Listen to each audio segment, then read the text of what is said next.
திமுகவில் முன்னாள் அமைச்சரான செந்தில் பாலாஜி அவர்கள் ஜாமீன் பெறுவதற்காக உயர்நீதிமன்ற நீதிபதி ஆனந்த் வெங்கடேசனிடத்தில் எடுத்து வைத்த அனைத்து வாதத்தையும் அமலாக்கத்துறை நேற்று தவிடுபடியாக ஆக்கியிருந்தாங்க. குறிப்பாக உயர்நீதிமன்ற நீதிபதி ஆனந்த் வெங்கடேசன் அவர்கள் செந்தில் பாலாஜி அவர்களை கேள்வியின் மூலயமாக லெஃப்ட் ரைட் வெளுத்து வாங்கியிருந்தார். குறிப்பாக செந்தில் பாலாஜி அவர்களுக்கு ஜாமீன் கொடுப்பதற்கு இந்த உலகத்தில் யாராவது நம்பிக்கை கொடுக்க முடியுமா? செந்தில் பாலாஜியின் ஜாமீன் வழக்கை பொறுத்தவரை பண மோசடி தடுப்புச் சட்டத்தின் 2002 பிரிவு 45 குற்றம் சாட்டப்பட்டவர்.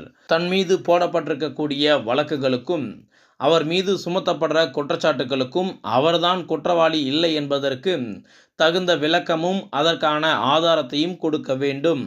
அதுபோல செந்தில் பாலாஜியின் வழக்கில் நீதிமன்றம் நம்புவது போல எந்த ஒரு வாதமோ அல்லது செந்தில் பாலாஜி தரப்பில் இருந்து ஆவணமோ கொடுக்கப்படவில்லை. குறிப்பாக செந்தில் பாலாஜி அவர்கள் ஜாமீன் பெறுவதற்கு பிரிவு 45ஐ கண்டிப்பாக செந்தில் பாலாஜி அவர்கள் தாண்ட வேண்டும். குறிப்பாக செந்தில் பாலாஜி அவர்கள் வெளியே இருக்கக்கூடிய சாட்சிகளை கலைக்க மாட்டார் என்பதற்காக நீதிமன்றத்திற்கு நம்பிக்கை கொடுக்க வேண்டும். நீதிமன்றம் செந்தில் பாலாஜி அவர்கள் மீது நம்பிக்கை கொண்டால் மட்டுமே ஜாமீனானது வழங்கப்படும். இதுவரை அது போன்ற மாற்றம் எதுவும் நடக்கவில்லை என நீதிபதி ஆனந்த் வெங்கடேசன் அவர்கள் செந்தில் பாலாஜி அவர்களை லெஃப்ட் ரைட் வாங்கியிருந்தாங்க. அதை பற்றி ஒரு முழு விளக்கமாக இந்த ஒரு காணொளியில் நாம பார்க்க போறோம். நீங்க நம்மளுடைய சேனலுக்கு புதிய பார்வையாளர்களாக இருக்கீங்க அப்படின்னா மறக்காம சேனலை சப்ஸ்கிரைப் பண்ணிக்கோங்க. நீங்க சப்ஸ்கிரைப் பண்ணால் மட்டும்தான் அரசியல் வட்டாரத்தில் இருந்து வெளியாகக்கூடிய எந்த ஒரு தகவலாக இருப்பினும் அதை நான் உங்களுக்கு நோட்டிஃபிகேஷனாக கொடுக்க முடியும். மறக்காம சேனலை சப்ஸ்கிரைப் பண்ணிக்கோங்க. குறிப்பாக செந்தில் பாலாஜி அவர்கள் இதுவரை 67 கோடி வரை லஞ்சமாக பணம் பெற்றிருக்கிறார்.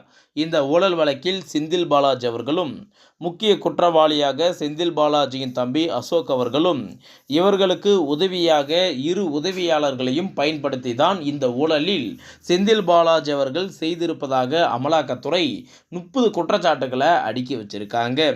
குறிப்பாக 27க்கும் மேற்பட்ட சாட்சிகள் செந்தில் பாலாஜி அவர்களுக்கு எதிராக இருக்கிறது. மத்திய குற்றப்பிரிவு 3க்கும் மேற்பட்ட குற்றப்பத்திரிகைகளை தாக்கல் செஞ்சிருக்காங்க. அமலாக்கத்துறை 3000 பக்கங்கள் கொண்ட குற்றப்பத்திரிகைகளை செந்தில் பாலாஜி அவர்களுக்கு எதிராக தாக்கல் பண்ணியிருக்காங்க. இப்படி செந்தில் பாலாஜி அவர்களுக்கு எதிராக இவ்வளவு ஆதாரங்கள் இருக்கின்ற பட்சத்தில் செந்தில் பாலாஜி அவர்களுக்கு ஜாமீன் கொடுக்கக்கூடாது என அமலாக்கத்துறை வாதங்களை எடுத்து வைத்தனர். அமலாக்கத்துறை செந்தில் பாலாஜி அவர்களுக்கு எதிரான அனைத்து ஆதாரங்களையும் நீதிமன்றத்தில் அடுக்கவே தனக்கு ஜாமீன் கிடைக்காத நிலையை உணர்ந்த செந்தில் பாலாஜி அவர்கள் நீதிமன்றத்தில் கண்ணீர் விட்டு அழுததா சொல்லப்படுது.